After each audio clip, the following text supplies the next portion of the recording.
ভবিষ্যতে যেন এই ধরনের ঘটনা না ঘটে।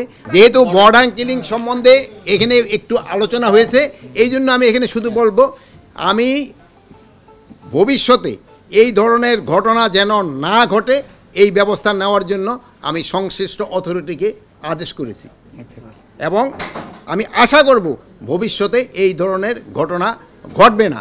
আর প্লাস আমি আপনাদের কাছে অনুরোধ করব, ভবিষ্যতে যেন এই ধরনের ঘটনা না ঘটে আপনারাও আমাকে সাহায্য সহযোগিতা করবেন। যে এই এখানে আছে তারাও কিন্তু আমাদের সাথে এখন এই পূজার সময় কিন্তু এখানে আরেকটা সমস্যা দেখা যায়, যেহেতু আমাদের যাওয়া আসা করে, মানে এই পারের লোক ও পারে পূজা দেখতে যায়, ওই পারের লোক এই পারে পূজা দেখতে আসে।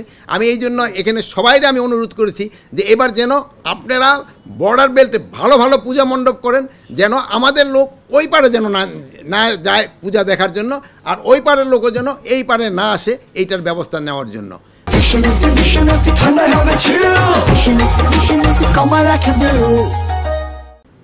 আর এ ব্যাপারে আপনাদেরও কিন্তু আমাদের সাহায্য এবং সহযোগিতা দরকার। প্লাস আইন শৃঙ্খলা রক্ষার্থে কিন্তু আপনারাও কিন্তু একটা বড় ভূমিকা রাখতে পারেন। আপনারা কিন্তু একটা বড় ধরনের স্বেচ্ছাসেবক আমাদের সাথে হতে পারেন। আপনারা যদি এটা করেন তো আমি আশা করব এইবার পূজা নির্বিঘ্নে হবে এবং সবাই এটা ভালোভাবে উদযাপন করতে পারবে। আপনারা সবাই ভালো থাকেন, আপনাদের সবাইকে ধন্যবাদ।